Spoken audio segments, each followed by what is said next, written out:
এটা হচ্ছে ডি-অ্যালেমবার্ট ratio test করা হবে।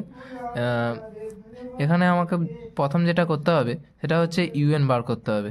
ইউএন ইজিক্যাল টু, এখানে কি হবে, এখানে যেহেতু 1 2 3 4 এইভাবে আছে সেই জন্য এটা হবে এন স্কোয়ার, যেহেতু উপরে স্কোয়ার আছে মানে 2 করে আছে সেই জন্য এন স্কোয়ার, আর নিচে যেহেতু 2 2 2 আছে সেই জন্য 2 হবে নিচে, আর ওপরে যেহেতু 1 2 3 4 এইভাবে আছে সেই জন্য এন হবে। এবার আমাকে যেটা বার করতে হবে সেটা হচ্ছে ইউএন প্লাস 1। এটা কীভাবে বার করব? এটা বার করার জন্য এনের সঙ্গে প্লাস 1 করব, তার whole square by 2 to the power n plus 1 করব। এটা হচ্ছে ইউএন প্লাস 1 বের করা হলো।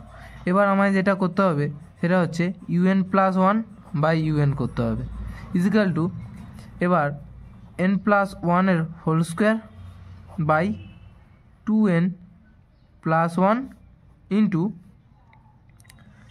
এটা হবে, এটা উঠে যাবে 2n বাই এন স্কোয়ার। এবার এর যদি আমরা ভাঙি তাহলে কি হবে,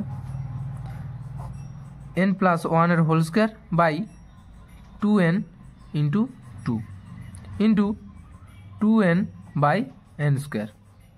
এবার যেটা হবে ওটা হচ্ছে 2n কেটে যাবে। এবার n plus 1 by n square, এনের হোল স্কোয়ার প্লাস না ইন্টু 1/2। এবার এটাকে যদি ভাঙি 1 প্লাস 1 বাই এনের হোল স্কোয়ার ইন্টু 1/2। এবার লিমিট করতে হবে, limit n tends to infinity un plus 1 by un equal to limit n tends to infinity 1 plus 1 by এনের হোল স্কোয়ার ইন্টু 1/2। 1/2টাকে যদি সামনে লিখি, তারপরে limit n tends to infinity 1 plus 1 by এনের হোল স্কোয়ার। এবার যদি এনের মানটা যদি ইনফিনিটিভ যদি বসাই তাহলে 1 প্লাস 1 বাই ইনফিনিটিভ মানে 0 এর হোল স্কোয়ার, তাহলে 1/2 লেস দ্যান 1।